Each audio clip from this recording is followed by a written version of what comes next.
कीर्ति, स्नेहा, बहुत दिनों के बाद हम लोग मिल रहे हैं because of due to some reason मैं बिज़ी हो गई थी और वीडियोज़ अपलोड नहीं कर पा रही थी। लेकिन मैंने आपको कमेंट सेक्शन में प्रॉमिस किया था कि 1 जून से थ्योरी प्लस प्रैक्टिकल दोनों का स्टार्ट कर दूँगी। आपको प्रिपरेशन करना स्टार्ट कर दूँगी फॉर 2026 बैच के लिए। और यहाँ पे बिल्कुल फ्री ऑफ कॉस्ट मैं आपको एकदम जो एग्ज़ाम में पूछा जाएगा आपसे थ्योरी में बीएससी एंट्रेंस का जब एग्ज़ाम देने जाएँगे, जो कि नॉन सीयूईटी अंतर्गत कॉलेज आता है, उसमें जो भी चैप्टर आते हैं, जो भी टॉपिक आते हैं, यहाँ पे मैं आपको बताने वाली हूँ। लेकिन अगर आपने मेरे चैनल को सब्सक्राइब नहीं किया तो प्लीज़ जल्दी से सब्सक्राइब कीजिए, मेरे फैमिली का मेंबर पार्ट बन जाइए, क्योंकि यहाँ पे सारे वीडियोज़ इसी के रिलेटेड मिलने वाले हैं, प्लस प्रैक्टिकल की भी प्रिपरेशन कराऊँगी और थ्योरी के तो करा ही रही हूँ। हाँ, लेकिन स्टार्ट करने से पहले मैं आपको इम्पोर्टेंट बात ज़रूर ही बता देती हूँ कि आपको सिर्फ ये ही प्रिपरेशन नहीं करना है, साथ में आपको PYQs भी सॉल्व करने हैं, क्योंकि PYQs ज़्यादा रिपीट होते हैं, जिसके कारण बच्चे सोचने लगते हैं कि ये कहाँ से आया क्वेश्चन, बट एक्चुअली में PYQs से बहुत ज़्यादा क्वेश्चन आते हैं। और जो मैं करा रही हूँ वो तो करना ही है, साथ में PYQ भी करना है, प्लस BSU का बैक क्वेश्चन करना है। जब सीयूईटी वो लागू नहीं हुआ था तो उस टाइम पे BSU में जो थ्योरी का एग्जाम लिया जाता था उस टाइम पे क्या क्या पूछते थे, वो वाला भी प्रिपरेशन कर लेना। और बाकी अनदर यूनिवर्सिटी का जो PYQ तो आप जानते ही होंगे, जो नॉन सीयूईटी अंतर्गत अभी भी आते हैं, जैसे जामिया वगैरह हो गया, या फिर जे कॉलेज ऑफ आर्ट हो गया, या फिर ये हमारा जो Lucknow university and Mahatma Gandhi Kashi Vidyapeeth Patna university, इन सब की बात करें तो इनका PYQ जरूर सॉल्व करना, प्लस जो यहाँ पे मैं पढ़ा रही हूँ वो तो करना ही है आपको। और फिर अब रही बात प्रिपरेशन की, प्रैक्टिकल की, तो मैं वो भी कराऊंगी आपको, कंपोजिशन स्टिल लाइफ दोनों कराऊंगी। Don't worry guys, stay tuned, okay. और इस वीडियो की खासियत ये है कि यहाँ पे जो हिंदी मीडियम स्टूडेंट है प्लस इंग्लिश मीडियम स्टूडेंट हैं, दोनों के लिए अंडरस्टैंडेबल कॉन्सेप्ट बनने वाला है, दोनों अंडरस्टैंड इजली कर सकते हैं, बिकॉज मैं यहाँ पे हिंदी प्लस इंग्लिश दोनों को समझाऊंगी। अब जैसे कि पहला चैप्टर है हमारा राशि रश्मि। अगर आपने राशि रश्मि की बुक परचेज नहीं किया है तो डिस्क्रिप्शन बॉक्स में मैंने आपको दिया हुआ है लिंक, वहाँ से जाके डायरेक्ट परचेज कर लेना। एक्चुअली बात ये है ना कि राशि रश्मि जो है वो इंग्लिश में नहीं मिलता है, जिसके कारण इंग्लिश वाले कैंडिडेट को प्रॉब्लम फेस करना पड़ता है। तो इसलिए मैं यहाँ पे ऐसे वीडियोज़ लाई हूँ कि जो इंग्लिश वाले मीडियम स्टूडेंट है उन्हें कोई कन्फ्यूज ना हो, प्लस हिंदी मीडियम वाले स्टूडेंट के लिए भी कोई कन्फ्यूज ना हो, वो तो बुक खरीद ही लेंगे। और इंग्लिश वाले में भी खरीद लेना, ताकि बुक जो है आपको जब मैं पढ़ा रही हूँ तो आपको एकदम ईजिली समझ में आ जाए। तो चलो वीडियो स्टार्ट करते हैं, लेट्स गेट स्टार्टेड। और अगर आपको कोई डाउट आया तो आप मेरे को डायरेक्ट कमेंट करके पूछ सकते हैं, और आप मेरे को फीडबैक जरूर देना कमेंट में कि आपको जो मैंने समझाया है वो कैसा समझ में आया, आपको आया क्लियर समझ में, या फिर कहाँ इम्प्रूवमेंट करने की ज़रूरत है। तो चलो स्टार्ट करते हैं। पहला चैप्टर है हमारा भारतीय कला एवं कलागार तत्व। इसका मतलब है कि Indian art and aesthetic, English में इंडियन आर्ट एंड एस्थेटिक बोलते हैं, और हिंदी की बात करें तो भारतीय कला एवं कलागार तत्व बोलते हैं। अब हिंदी में जैसे कि बुक में लिखा है, आप देख रहे होंगे पेज नंबर 7 पे है, पहला चैप्टर है ये हमारा राशि रश्मि का पहला चैप्टर। तो इसमें हिंदी में लिखा है कला का अर्थ है किसी भी कार्य को पूरी कुशलता या निपुणता से संपन्न करना कला कहलाता है, जैसे मूर्ति बनाना, चित्र बनाना, भवन या मंदिर बनाना, या फिर गीत गाना, काव्य रचना या आदि।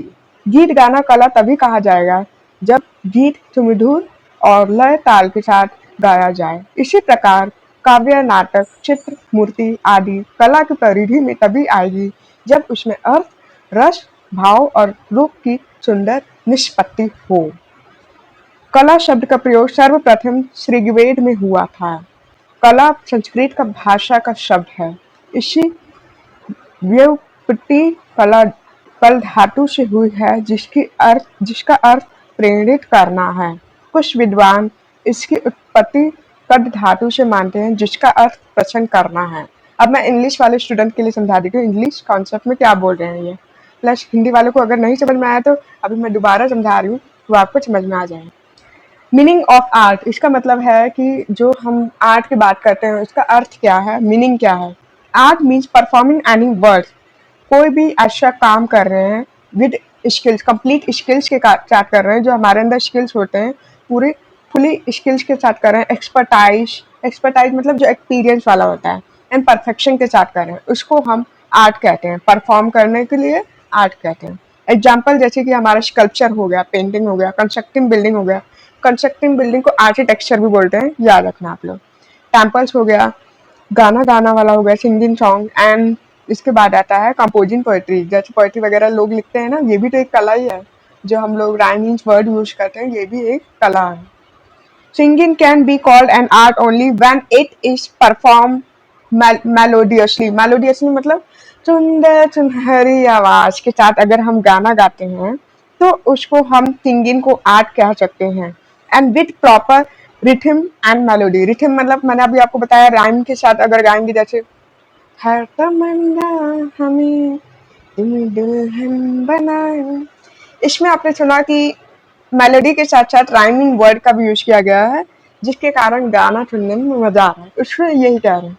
Similarly poetry, drama, painting and sculpture and are consider art when they possess meaning, aesthetic appeal. Aesthetic मतलब एक सुकून भरा हुआ अपील फील हो। फीलिंग, अपील का मतलब होता है फीलिंग, और इमोशंस के साथ, एंड ब्यूटी ऑफ एक्सप्रेशन। जैसे मैंने अभी आपको बताया, जो सिंगिंग के साथ करते हैं हम, जब गाना गाते हैं तो हम जो एक्सप्रेस करते हैं अपनी कला को, उसको बोलते हैं हम आर्ट। द वर्ड कला, कला को इंग्लिश में आर्ट बोलते हैं, was first use in Vedas. याद रखना, पहला आर्ट का जो वर्ड यूज हुआ था वो वेदास में हुआ था। It is a Sanskrit term and according to it etymology. Etymology मतलब जो पुराने वर्ड होते हैं जिसका ओरिजिन हुआ है, उसको बोलते हैं इटिमोलॉजी। ओरिजिन मतलब जहां से ये वर्ड आया है। इट इज डिराइव्ड फ्रॉम, देखिए यहाँ पे बोल रहा है कि डिराइव हुआ, कहाँ से डिराइव हुआ है? रूट काल। रूट काल का मतलब होता है टू इंस्पायर, किसी चीज को इंस्पायर करना। सम स्कॉलर, कुछ स्कॉलर बिलीव करते हैं कि ये जो ओरिजिनेट हुआ है ये रूट कड से हुआ है। पहले अभी हम काल की बात कर रहे थे, अब ये कड की बात कर रहे हैं। मीनिंग का होता है टू मेक प्लीजेंट और डिलाइटफुल। मतलब ये जो बोल रहे हैं ना कि रूट कट का मतलब होता है यहाँ पे कि ऐसा चीज जो कि एक प्लीजेंट फील कराए प्लस डिलाइटफुल, एकदम सुकून भरा हुआ फील कराए, इसको बोलते हैं। अब अब लोगों के अकॉर्डिंग डेफिनेशन क्या है आर्ट की बुक में आपको दिया हुआ है, जिसको हम बोलते हैं कला की परिभाषा। प्लेटो के अनुसार कला सत्य की अनुकृति है। अरस्तु के अनुसार कला प्रकृति का अनुकरण है। फायड के अनुसार कला दमित वासनाओं का उभरा हुआ रूप है। क्रोशे के अनुसार हर एक महान कला ईश्वरीय कृति के प्रति मानव आह्लाद की अभिव्यक्ति है। हिगेल के अनुसार कला आदि भौतिक सत्ता को व्यक्त करने का माध्यम है। रिस्किन के अनुसार कला में मनुष्य अपनी भावनाओं की अभिव्यक्ति करता है। रविंद्रनाथ टैगोर के अनुसार, जो कि आप जानते ही होंगे उन्हें, कला में मनुष्य अपनी अभिव्यक्त करता है। अब मैं इसका मीनिंग बताती हूँ कि क्या बोलना चाह रहा है। हिंदी में मैंने बता दिया, अब मैं इंग्लिश में भी समझा देती हूँ ताकि जो दोनों बच्चे हैं, दोनों मीडियम के बच्चे हैं, उनको समझ में आ जाए। Definition of art according to different person. अब बात करते हैं अकॉर्डिंग टू प्लेटो। जो प्लेटो है उनके अकॉर्डिंग क्या डेफिनेशन है? प्लेटो प्लेटो के अकॉर्डिंग जो है वो art is an imitation of truth. जो है आर्ट की वजह से ही ट्रुथ शुरुआत हुई थी, ये प्लेटो बोलना चाहते हैं। एंड अगर बात करें अकॉर्डिंग टू एरिस्टोटल, जो कि सेकंड पॉइंट में मैंने आपको बताया था, art is an imitation of nature. ये नेचर से डिराइव हुआ है। आर्ट ही हमें नेचर का एहसास दिलाता है। जो हम सीनरी वगैरह बनाते हैं ना, इसमें नेचर दिखाते हैं, पहाड़, पानी, सब कुछ दिखाते हैं, इनके अकॉर्डिंग वो है। अगर बात करें अकॉर्डिंग टू फ्रीड, इनका मतलब है कि art is the sublimated expression of suppressed desire. जो हमारी इच्छाएं दब जाती हैं, वही आर्ट प्रूफ करके दिखाता है। आपने देखा होगा क्लास 12th में एक था चैप्टर, क्या बोलते हैं, क्या नाम था, आंट जेनिफर। आंट जेनिफर वाला चैप्टर था, जिसमें उसमें उन्होंने अपना एम्ब्रॉयडरी वर्क किया था और अपनी फीलिंग्स को एक्सप्रेस किया था, जो कि उनके अंदर दब के रह गए थे, उनके सपने दब के रह गए थे। तो उन्होंने एनिमल्स, लायन को अपनी तरह दिखाया और इमेजिन किया कि काश मैं भी फ्रीली की तरह घूमती। तो वही इसमें बताया गया है कि आर्ट जो है वो सप्रेस डिजायर को एक्सप्रेस करने में हेल्प करता है। अकॉर्डिंग टू क्रॉस का मतलब है every great work of an art is an expression of human delight toward divine creation. मतलब कि जो भी हम काम करते हैं आर्टिस्ट वगैरह, वो एक एक्सप्रेशन है ह्यूमन का। ह्यूमन डिलाइट, डिलाइट मतलब जॉयफुल, जॉवियल, उसको बोलते हैं हम डिलाइट टुवर्ड डिवाइन क्रिएशन। जो डिवाइन भगवान ने बनाया है उसकी तरफ इंसान कैसा अपना एक्सप्रेस कर रहा है, नेचर की तरफ हम अपनी फीलिंग्स कैसे एक्सप्रेस कर रहे हैं, वही आर्ट उसमें दिखाता है। According to Hegel के according art is a medium for expressing the ultimate spiritual reality। Hazel है वो कहना चाह रहे हैं कि जो आर्ट है वो एक मीडियम है जिसके थ्रू हम अपने एक्सप्रेस करते हैं अल्टीमेट स्पिरिचुअल रियलिटी को, कि हमारे लिए शांतिपूर्वक क्या है, हमारे लिए सुकून वाली लाइफ कौन सी है। अकॉर्डिंग टू रश्किन के अकॉर्डिंग एक जो आर्ट है ना वो उसमें पर्सन एक्सप्रेस करता है अपने इमोशंस को। और according to Rabindranath Tagore art is the expression of human self. Art जो है वो खुद ही इंसान को इंट्रोड्यूस करवा देता है। ये था रविंद्रनाथ टैगोर का लाइन। अब हम बात करेंगे क्लासिफिकेशन ऑफ आर्ट। क्लासिफिकेशन को हिंदी में वर्गीकरण बोलते हैं, ठीक है। कला को दो भागों में बांटा गया है, उपयोगी कला, सेकंड ललित कला। उपयोगी कला जो कला हमारे जीवन की आवश्यकताओं को पूर्ण करती है उसे उपयोगी कला कहते हैं, जैसे आभूषण निर्माण, रंगाई, छपाई, बढ़ई गिरी एवं अन्य व्यवसायिक कार्य इत्यादि। इस कला में हमें भौतिक सुख मिलता है। ललित कला सेकंड जो पार्ट में आपको समझा रही हूँ, ललित कलाओं का एकमात्र उद्देश्य केवल मानसिक तथा आत्मिक आनंद प्रदान करना होता है। ललित कला के मुख्य 5 प्रकार माने गए हैं, जैसे चित्रकला, मूर्ति कला, वास्तुकला, संगीत कला एवं काव्य कला। काव्य कला मतलब पोएम जो वगैरह लिखते हैं, पोएट्री वगैरह, कविता, साहित्य, ये सब हो गया। अब मैं इनको इंग्लिश में समझाती हूँ कि क्या बोलना चाह रहे हैं यहाँ पे। Classification of art. Art is broadly divide into 2 categories, जैसे कि मैंने आपको बताया। पहला कैटेगरी है हमारा यूजफुल आर्ट, जिसको हम इंग्लिश में अप्लाइड आर्ट भी बोलते हैं। अप्लाइड आर्ट एक स्पेशलाइजेशन भी आपने सुना होगा, बीएफए कोर्स में अप्लाइड आर्ट एक स्पेशलाइजेशन भी है। सेकेंड है फाइन आर्ट, फाइन आर्ट जो हम करते ही हैं। यूजफुल आर्ट जो है वो फुलफिल करता है practical need of human life की, और इसमें एग्जाम्पल इंक्लूड है जैसे ज्वेलरी मेकिंग हो गया, एम्ब्रॉयडरी हो गया जो हम कढ़ाई करते हैं, प्रिंट करते हैं, कारपेंट्री करते हैं जो हम वो नहीं करते, लकड़ी को कट करके हम वो डिजाइन बनाते हैं, कार्निवल बोलते हैं उसको, and other vocational activity. This type of art provide material comfort and utility. हमें कंफर्ट प्रोवाइड करता है और यूटिलिटी प्रोवाइड करता है। यूटिलिटी का मतलब होता है सेटिस्फैक्शन, ठीक है, आत्मसंतुष्टि। एंड सेकंड है फाइन आर्ट, जो कि मैंने आपको बताया। The primary objective of fine art is to provide mental and spiritual satisfaction and enjoyment. ये इसका प्राइमरी ऑब्जेक्टिव होता है कि मेंटल और स्पिरिचुअल, स्पिरिचुअल मतलब शांतिपूर्वक, सेटिस्फैक्शन मिले और एंजॉयमेंट मिले, मजा आए करने में। The 5 major form of fine art are painting, sculpture, architecture, music, poetry and literature. साहित्य को हम लिटरेचर बोलते हैं और काव्य कला को हम पोएट्री बोलते हैं, ठीक है। एंड टाइप्स ऑफ आर्ट की बात करें तो art can be classified according to the material और medium on which it is created, जिसके ऊपर हम बनाते हैं। अब हम हिंदी में बात करते हैं कि इसमें क्या बोले। कला के प्रकार। कला के विभिन्न प्रकार होते हैं। किसी वस्तु या रूप का निर्माण जिस आधार पर होता है उसी आधार पर कला का प्रकार कहलाता है। कला के विभिन्न प्रकार होते हैं। किसी वस्तु तथा रूप का निर्माण जिस आधार पर होता है उसी आधार पर कला का प्रकार कहलाता है। पहला है चित्रकला। भवन की भित्तियां, छतों, स्तंभों, वस्त्र, कागज तथा भोजपत्र पर अंकित चित्र। मूर्ति कला का है धातु तथा पत्थर को तराश कर दिया गया रूप, मूर्ति कला कहलाता है। तीसरा है वास्तु तथा स्थापत्य कला, जो कि भवन निर्माण कला जैसे मंदिर, स्तूप, सत्य, मकबरे तथा महल आदि। धातु कला है हमारा चौथा पॉइंट, पीतल तथा तांबे, जिसको हम कांस्य से बनाई गई मूर्ति भी बोलते हैं। हमारा है ई पॉइंट पे मृतिका कला, मिट्टी से निर्मित कलाकृतियां तथा खिलौने जो हम बनाते हैं स्कल्पचर में। इसके बाद है मृददान कला, जो कि मिट्टी के बर्तन होते हैं। प्रस्तर कला मतलब पत्थर से गढ़ी हुई आकृतियां। दंत कला का मतलब जो हाथी के दांत से निर्मित कला करते हैं, हाथी का जो दांत होता है ना उससे कला करते हैं। मुद्रा कला मतलब जो कि हम प्रिंट मेकिंग, मुद्रित माध्यम, जो कि आप जानते होंगे मोहरे या सिक्के को बोलते हैं।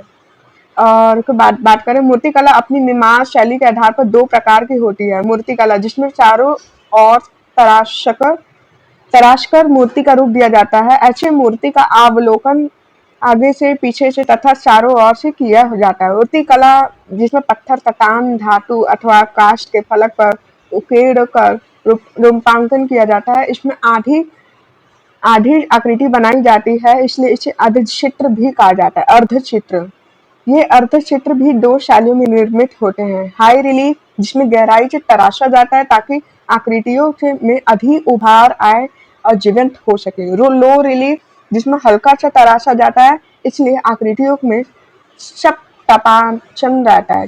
कला के संदंड अंग या भेद। वास्तुशायन रचित कामसूत्र ग्रंथ के तृतीय अध्याय थर्ड चैप्टर की टीका जय मंगला में यशोधर पंडित ने आलेख्य 6 भेद किए हैं। यशोधर पंडित रूप भेद प्रमाणनी भाव लवण्य योजनम सदृश्य वर्णिका भंग इति चित्र षडगम। पहला है रूप भेद, सेकंड है प्रमाण, थर्ड है भाव लवण्य योजना, फिर पांचवा सदृश्य, फिर सिक्स है वर्णिका भंग। पहला रूप भेद। रूप भेद द्वारा चित्र की भिन्नता प्रकट होती है। दूसरा है प्रमाण। इसके द्वारा चित्र की लंबाई, चौड़ाई, मोटाई तथा दूरी का पता चलता है। भाव। तीसरा है भाव। भाव के द्वारा भावनाओं की अभिव्यक्ति चित्रों में करना। फोर्थ है लावण्य योजना। लावण्य योजना के द्वारा दान सौंदर्य की अभिव्यक्ति की जाती है। फिफ्थ है सादृश्य। सादृश्य के द्वारा आकृति की समानता प्रकट की जाती है, अर्थात जो चीज जैसी दिख रही वैसी ही होनी चाहिए। सिक्स है वर्णिका भंग। विभिन्न प्रकार के रंगों का मिश्रण वर्णिका भंग कहलाता है, अर्थात चित्र के अनुसार रंग भरना। अतः चित्र वही श्रेष्ठ होता है जो अपने चित्र में इन 6 अंगों का भली प्रकार प्रयोग करता है। कला के तत्व। पहला रेखा, दूसरा आकृति, तीसरा वर्ण, फोर्थ तान, पांचवा बयान जिसको पोट भी बोलते हैं, सिक्स है अंतराल। और पहला रेखा, 2 बिंदुओं के बीच की दूरी रेखा कहलाती है। रेखा 2 प्रकार की होती है, सरल रेखा और वक्र रेखा। उसके बाद है हमारा दूसरा वाला आकृति। रूप वह क्षेत्र है जिसका अपना निश्चित आकार तथा वर्ण होता है। इसे 2 भागों में बांटा गया है। पहला है सम्मानित रूप। यह वह रूप है जो दाएं तथा बाईं दोनों ओर से सम्मान होते हैं, जैसे वृत्त, घन, आयत, विलास आदि। असम्मान रूप का मतलब होता है यह वह रूप है जो दाईं तथा बाईं दोनों ओर से एक समान नहीं होते, जैसे चतुर्भुज, त्रिभुज, केतली तथा सुराही आदि। वर्ण जिसको रंग भी बोलते हैं, कलर। वर्ण प्रकाश का गुण है। 1670 ईस्वी में आइजक न्यूटन ने बताया कि रंग की उत्पत्ति प्रकाश से होती है। वर्ण के मुख्य 3 गुण होते हैं। पहला रंगत जिसको ह्यू बोलते हैं, दूसरा मान जिसको हम वैल्यू बोलते हैं, तीसरा है हमारा सघनता जिसको इंटेंसिटी बोलते हैं, जिसमें लाइटनेस और डार्कनेस में डिफरेंस लाते हैं। पहला है रंगत जिसको ह्यू बोलते हैं। रंग की प्रकृति को रंगत कहते हैं, जैसे पीलापन, लालपन, नीलापन आदि। वैल्यू। दूसरा है मान, वैल्यू। रंग के हल्के व गहरेपन को मान कहते हैं, जैसे गहरा लाल तथा हल्का लाल। यदि किसी रंग में सफेद रंग मिला दिया जाए तो उस रंग का मान बढ़ जाता है, यदि किसी रंग में काला रंग मिला दिया जाए तो उस रंग का मान कम हो जाता है, वैल्यू कम हो जाती है। इसके बाद करते हैं संगता, सघनता, इंटेंसिटी को बोलते हैं। यह रंग की शुद्धता या पारिश्यायक है। किसी भी वर्ण में तटस्थ काला, सफेद, ग्रे रंग या धूमिल रंग मिलाकर वर्ण की सघनता को कम किया जा सकता है। अब हमारा आता है तीसरा वर्ण भेद जिसको हम रंग भेद भी बोलते हैं। पहला है हमारा प्राइमरी कलर्स जिसको हिंदी में प्राथमिक वर्ण बोलते हैं। वैसे रंगों के मिश्रण से प्राप्त नहीं की जाती, जैसे लाल, पीला, नीला ऐसे कलर जिसको हम एक दूसरे से मिलाकर प्राप्त नहीं कर सकते, ये कलर्स को ऑब्टेन नहीं कर सकते। इसका प्राथमिक वर्णों का प्रभाव बताते हैं क्या है। लाल वर्ण का प्रभाव मतलब लाल रंग का प्रभाव उत्तेजना, प्रेम, हिंसा। इसका मतलब क्या ये बताना चाह रहा है ना कि लाल रंग जब हम यूज करते हैं तो इस आर्ट में क्या एक्सप्रेशन, फीलिंग्स एक्सप्रेस हो रहा होता है। तो जब हम रेड कलर यूज करते हैं तो उसमें उत्तेजना, प्रेम, हिंसा, क्रोध, कामुकता, खतरा आदि यह सब गर्म रंग है। पीले वर्ण का प्रभाव जो कि प्रसन्नता, प्रफुल्लता, गर्व, प्रकाश, तेज आदि यह गर्म वर्ण है। ठीक है। नीले वर्ण का प्रभाव शीतलता, आनंद, राजस्व, निराशा, बीमारी तथा रात्रि आदि यह सब ठंडा वर्ण है। अब दूसरा आता है हमारा सेकेंडरी कलर्स। सेकेंडरी कलर्स को हम हिंदी में द्वितीयक वर्ण बोलते हैं। किन्हीं 2 मुख्य रंगों को मिलाने से जो रंगतें प्राप्त होती हैं उन्हें द्वितीयक वर्ण कहते हैं। जैसे लाल प्लस नीला क्या बनता है, बैंगनी, वायलेट कलर बनता है। लाल प्लस पीला, नारंगी। पीला प्लस नीला दोनों को मिलाएंगे तो हरा बनेगा। अब द्वितीय वर्णों का प्रभाव बताते हैं। बैंगनी जो दोनों को ऑब्टेन करके हमने किया था, रेड और ब्लू कलर को मिला के हमने जो वायलेट कलर बनाया था उसका प्रभाव की बात कर रहे हैं। तो यहाँ पे हमें सम्मान देखने को मिलता है, राजसी देखने को मिलता है, मृत्यु को बोलते हैं। प्लस नारंगी। अब नारंगी जो हम रेड और येलो को मिला के नारंगी कलर बनाए थे, उसको नारंगी बोलते हैं, जिसमें वीरता, ज्ञान, प्रेरणा आदि यह गर्म रंग है। अब तीसरा है हरे रंग, जो कि ग्रीन कलर। इसमें वसंता, मनोहरता, विकास, समृद्धि, प्रसन्नता तथा शीतलता आदि। यह ठंडा वन है। तीसरा हमारा है तृतीयक वन, किन्हीं दो द्वितीयक वन को मिलाकर बनाया गया वन तृतीयक कहलाता है। जैसे बैंगनी प्लस नारंगी को हम रेड बोलते हैं। अब मैं आपको इंग्लिश में समझा देती हूँ कि क्या बोलना चाह रहे हैं, जितना मैंने आपको हिंदी में पढ़ाया है। गाइस देखिए, मैं आपके लिए इतना मेहनत कर रही हूँ, इसी बात पे एक लाइक तो बनता है। आप लोग वीडियो लाइक नहीं करते, आप हाइप नहीं करते, तो मैं कैसे मोटिवेट होकर आपके लिए वीडियोस लाऊंगी। आप मेरे को सपोर्ट कीजिए, कमेंट कीजिए, ज्यादा से ज्यादा लाइक कीजिए, तभी तो मैं आपके मोटिवेशन और अच्छे अच्छे वीडियोज लेके आऊंगी। जब आप ही सपोर्ट नहीं करेंगे तो मेरे अंदर भी कोई फीलिंग नहीं रहेगा कि वीडियोज लाऊं। इसलिए कह रही हूँ कि प्लीज आप सपोर्ट कीजिए। अब जैसे कि हमने यहाँ पे बात किया था टाइप्स ऑफ आर्ट, हिंदी में बात किया था ना। अब मैं बताती हूँ कि टाइप्स ऑफ आर्ट को हम क्लासिफाइड कर सकते हैं अकॉर्डिंग टू द मटेरियल और मीडियम और विशिष्ट क्रिएटिव, जिसके ऊपर हम बनाते हैं। पहला है पेंटिंग। अब ध्यान से सुनना, ठीक है। Paintings are created on wall, ceiling, pillars, cloth, paper and palm leaf, manuscript और सिमिलर सरफेस। पेंटिंग जो है कहीं भी इसके ऊपर क्रिएट किया जा सकता है, जैसे वॉल हो गया, सीलिंग हो गया, पिलर हो गया, कपड़े हो गए, कागज हो गए, पाम लीफ वाला, पाम लीफ जो नहीं होता, पत्ते होते हैं बड़े बड़े, जिसके ऊपर मैन्युस्क्रिप्ट लिखते थे पुराने जमाने में, या फिर उसी टाइप का कोई सिमिलर सरफेस हो गया। दूसरा है sculpture. Sculpture refer to the forms of figure carved. Carve मतलब कट करके शेप दे के बनाना, उसको कार्विंग बोलते हैं। स्कल्पचर जैसे हम कार्व करके बनाते हैं, शेप दे के बनाते हैं, from material such as metal और स्टोन का यूज करते हैं, पत्थर और मेटल का यूज करते हैं। अब बात करते हैं आर्किटेक्चर, जो कि वास्तुकला था शायद उसका। The art of constructing building such as temple, stupa, shelters. Shelters का मतलब सॉरी शेट या शेटयास है, जिसको हम इंग्लिश में प्रेयर हॉल बोलते हैं। एंड मोनास्ट्रीज हो गया, पैलेस हो गया, ये सब आर्किटेक्चर में आता है। डी है हमारा metal art. Art work and sculpture made from the brass and bronze. जो ब्रास एंड ब्रॉन्ज या फिर तांबा या फिर कोबाल्ट का यूज करके जो बनाते हैं हम मेटल आर्ट, उसको मेटल आर्ट कहते हैं। टेराकोटा आर्ट जानते ही होंगे आप, ये फेमस था सिंधु घाटी की सभ्यता में। सिंधु घाटी की सभ्यता मतलब ये जो क्या बोलते हैं, इंडस वैली ऑफ सिविलाइजेशन को बोलते हैं। Terracotta art, art object and toys made from clay, जो क्ले से बनाया गया है टॉयज या फिर आर्ट ऑब्जेक्ट, उसको बोलते हैं terracotta art. Pottery art, earthen pot, जैसे हमारा मटका का पानी वाला जो मटका नहीं होता, मिट्टी का मटका। And vessels from made clay. Stone art को हम बोलते हैं figure and from carved from stone. Ivory art को बोलते हैं art work crafted from Ivory. Seal art को बोलते हैं the art of making seal and coins, जो हम कॉइन्स वगैरह बनाते हैं ना, उसको बोलते हैं सील आर्ट। अब बात करते हैं types of sculpture based on technique. अलग अलग टेक्निक के ऊपर जो स्कल्पचर बेस्ड है उसकी हम क्लासिफिकेशन की बात करेंगे। पहला है स्कल्पचर इन द राउंड, जो गोल की शेप में होता है। In this type the figure is carved from all side, all क्योंकि हम राउंड शेप दे रहे हैं। And can be viewed from the front, back, every angle, हम कहीं से भी इसको देख सकते हैं। रिलीफ स्कल्पचर का मतलब होता है in relief sculpture figure are carved on the surface of stone, metal, wood, similar materials, इन सब के ऊपर बनाया जाता है रिलीफ स्कल्पचर को। Only a part of single project from background, which is why it is often called a semi sculptural form, क्योंकि एक ही पार्ट को हम फिगर करते हैं प्रोजेक्ट में, बैकग्राउंड में, क्योंकि यहाँ पे ना बैकग्राउंड को देखते नहीं है ना, सामने से हमको जो कट करके बनाएंगे ना, उसको हम रिलीफ आर्ट बोलते हैं। रिलीफ आर्ट दो टाइप के होते हैं, एक होता है हाई रिलीफ और दूसरा होता है लो रिलीफ। जो हाई रिलीफ वाला होता है उसको डीपली कार्व करते हैं, बहुत गहराई से कार्व करते हैं। कार्व मतलब कटिंग करना, शेप देना, उसको बोलते हैं carved. Creating a stone strong three dimensional effect, 3D effect के साथ जो बनाते हैं ना, पूरा मूर्ति बना देते हैं, किसी इंसान का मूर्ति बना देते हैं, उसको बोलते हैं हाई रिलीफ स्कल्पचर। दूसरा है लो रिलीफ स्कल्पचर, जिसमें कार्विंग जो होती है थोड़ी सी शैलो होती है, making the figure appear relatively flat. आपने देखा होगा कि आप कहीं भी गए होंगे मंदिर वगैरह, या फिर आप समझ जाओ कि राम मंदिर गए होंगे, वहां पे होटल्स वगैरह जो होते हैं ना, रेस्टोरेंट, वहां पे ना दीवार के ऊपर ही स्कल्पचर बना देते हैं। 3D नहीं होता, लेकिन आधा आधा जो होता है 3D होता है, आधा प्लेन होता है, दीवार के ऊपर लगा रहता है, उसको बोलते हैं हम लो रिलीफ स्कल्पचर। ठीक है। 6 लिम्स कॉम्पोनेंट ऑफ आर्ट। अब हम कॉम्पोनेंट्स ऑफ आर्ट की बात कर रहे हैं, 6 लिम्स, जिसको हम हिंदी में शादंगा भी बोलते हैं।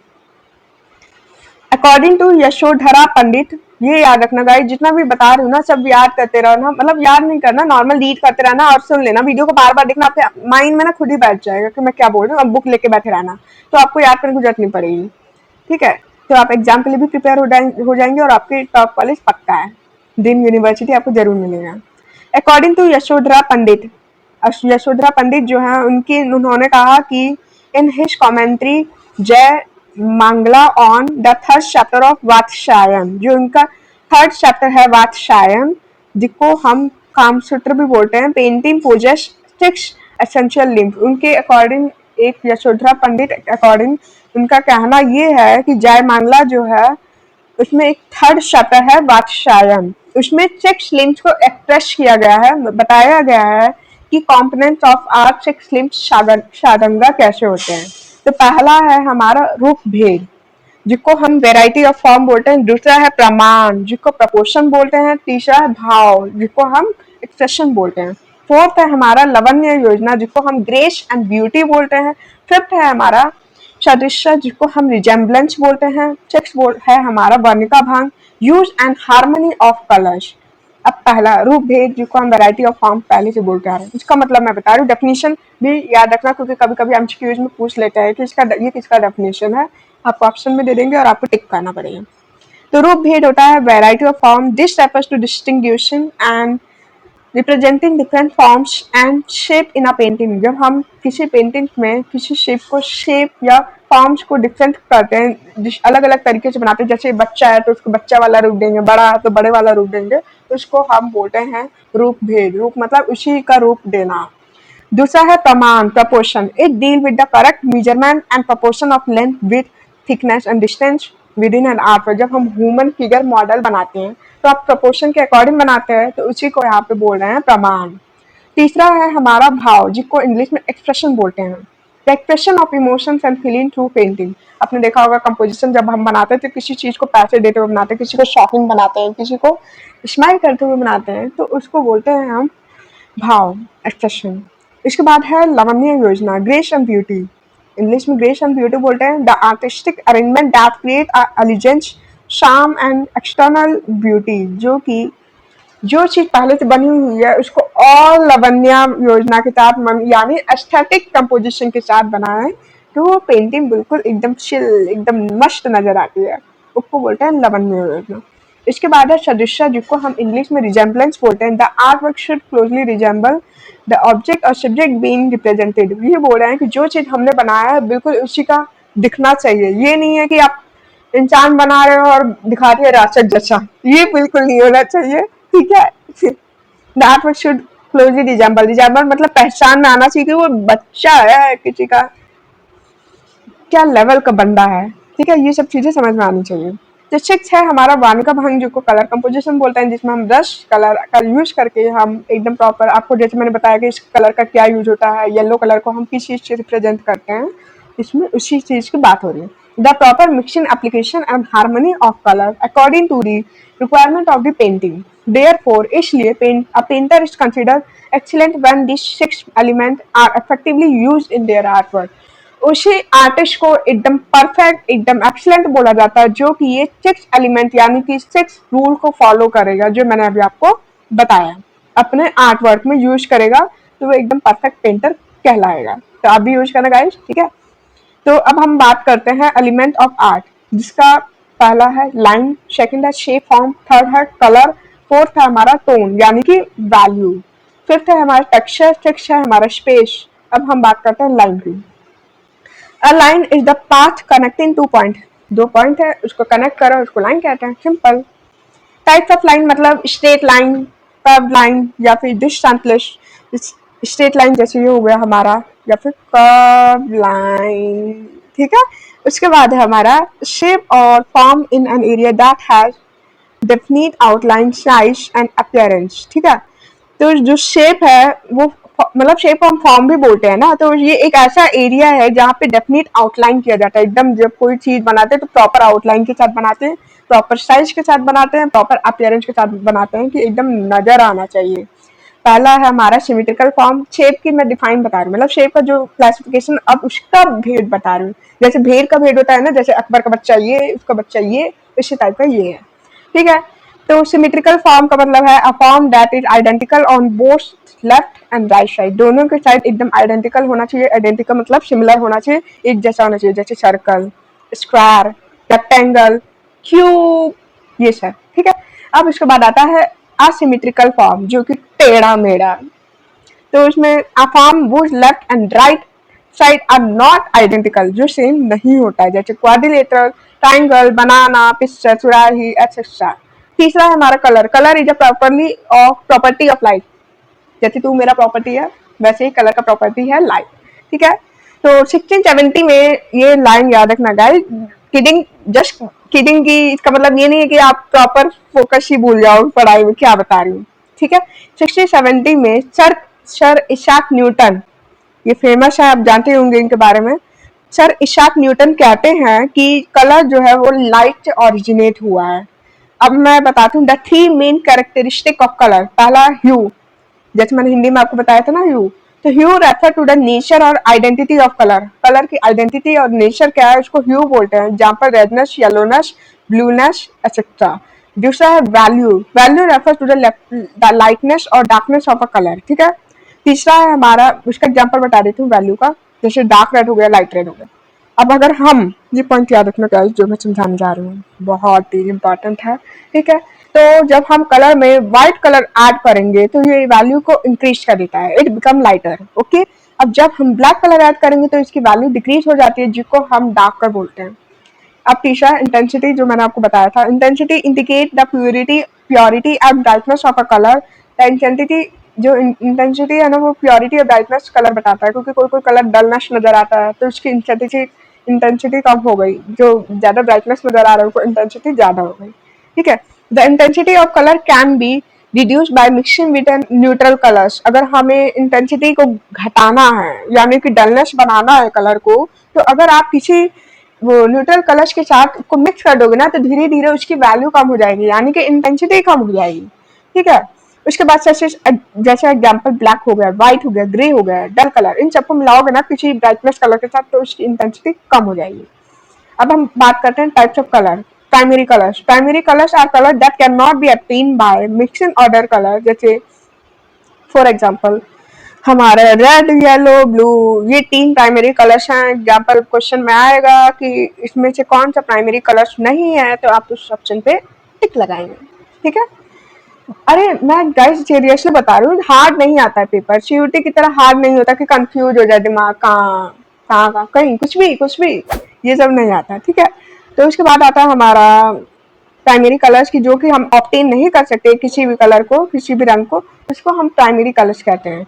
अब प्राइमरी कलर्स का इफेक्ट बताती हूँ कि हर एक कलर की क्या वैल्यू है, क्या एक्सप्रेस है, क्या इफेक्ट होता है। जब हम रेड कलर यूज करते हैं तो ये रिप्रेजेंट करता है एक्साइटमेंट को, लव को, वायलेंस को, एंगर को, सेंसुअलिटी को, डेंजर को, etcetera. It is considered a warm colour, गरम कलर भी कहा जाता है, क्योंकि गरम जैसा फील देता है। अब जब हम येलो कलर को यूज करते हैं तो ये रिप्रेजेंट करता है sheer, rose cheerfulness, brightness, pride, light, energy, radiance. It is also a warm color. Okay. Blue represent coolness, happiness, royalty, sadness, illness, night. It is considered a cool color. Okay. अब हम बात करते हैं secondary colour. Secondary colours are obtain by mixing any two primary colour. Example red plus blue क्या बनता है, violet, जिसको हम पर्पल बोलते हैं। रेड प्लस येलो क्या बनता है, orange. Yellow plus blue, green, ठीक है। अब हम बात करते हैं सेकेंडरी कलर्स के इफेक्ट क्या होते हैं। अब वायलेट की बात करते हैं। रिप्रेजेंट रिस्पेक्ट, रिस्पेक्ट शो करता है, रॉयल्टी शो करता है, डेथ को शो करता है, मृत्यु। उसके बाद है ऑरेंज। ऑरेंज जो है वो स्ट्रेंथ को रिप्रेजेंट करता है, नॉलेज को रिप्रेजेंट करता है, मोटिवेशन को रिप्रेजेंट करता है, inspiration, and it is a warm colour also, okay.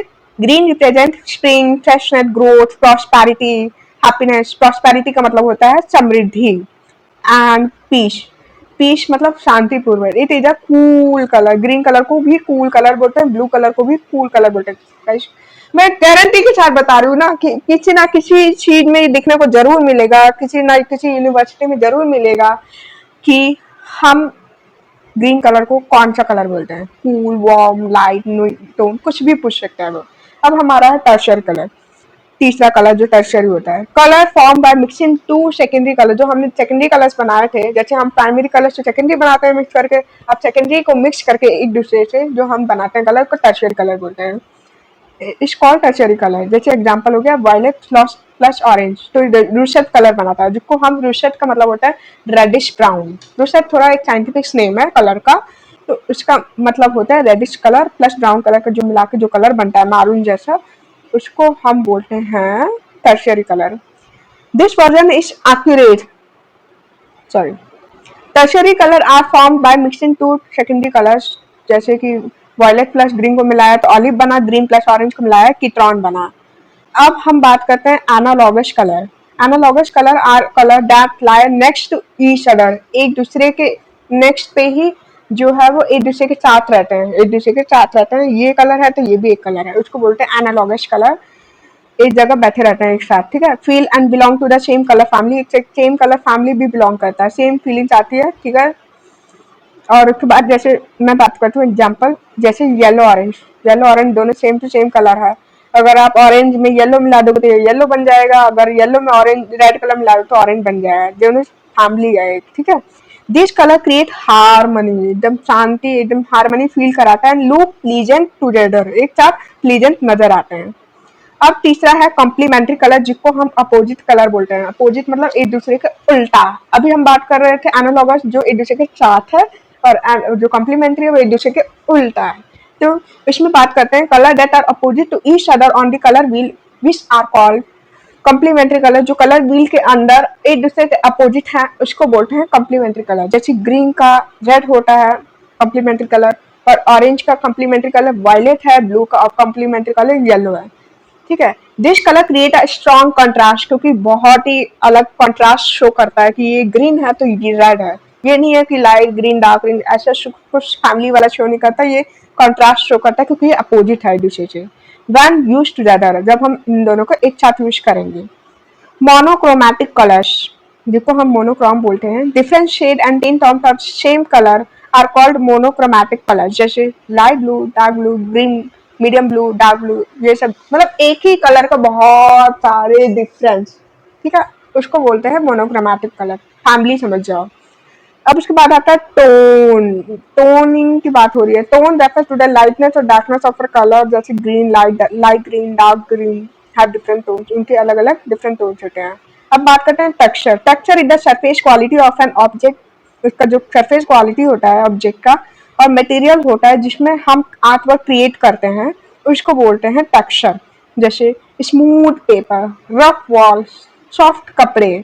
Text है हमारा space. Space is the distance और area between object in a picture और आर्ट वर्क। जब हम स्पेस क्रिएट करते हैं कंपोजिशन में, उसको बोलते हैं space. Example, when an artist draw two object apart from each other, the gap between them is called space. आज के लिए बस इतना ही था। नेक्स्ट वीडियो में आपको मैं एस्थेटिक इमोशंस बताऊंगी, रास, जिसको हिंदी में रास बोलते हैं इन इंडियन आर्ट में। ये आपको मैं नेक्स्ट वीडियो में बताऊंगी, तो आप बताना फर्स्ट पार्ट कैसा लगा, मेरे समझाने का तरीका कैसा था।